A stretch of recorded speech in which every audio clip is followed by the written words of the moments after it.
High, কেমন আছো তোমরা বলো তো? আলহামদুলিল্লাহ আমি অনেক ভালো আছি। সকালবেলা ঘুম থেকে উঠেই আমি লেবু, মধু আর হালকা কুসুম গরম পানি দিয়ে এই ড্রিঙ্কসটা বানিয়ে থাকি। আর এটা খেলে এত বেশি রিফ্রেশ লাগে, মানে শরীরটা অনেক বেশি হালকা লাগে। তোমরা অবশ্যই ট্রাই করে দেখবা।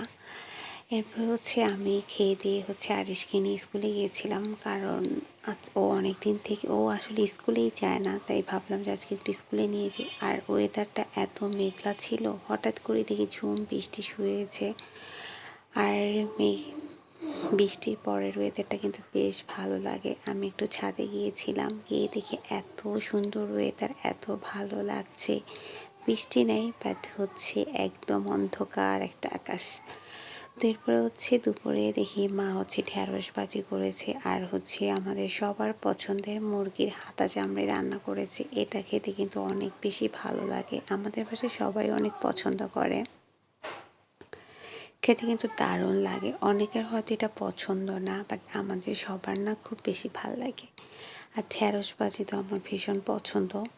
তো এরপরে দুপুরে খাওয়া দাওয়া শেষ করে আমি একটু দুধ চা বানিয়েছিলাম। আজকে অনেক দিন পরে দুধ চা খেলাম। আসলে বৃষ্টির মধ্যে না চা খেতে অনেক বেশি ভালো লাগে। আর চা তো আমি রেগুলারই খাই। এরপর আমি একটু আলু পুরি বানিয়েছিলাম। আজকে কেন জানি আলু পুরি খেতে ইচ্ছে করলো। আর আমার আলু পুরি শেপটা কিন্তু মাশাআল্লাহ অনেক সুন্দর হয়েছে। তোমাদের কার কার আলু পুরি খেতে ভালো লাগে অবশ্যই কমেন্ট করে জানাবা। আর এত বেশি ফুলকো হয়েছিল দেখতে। আল্লাহ হাফেজ।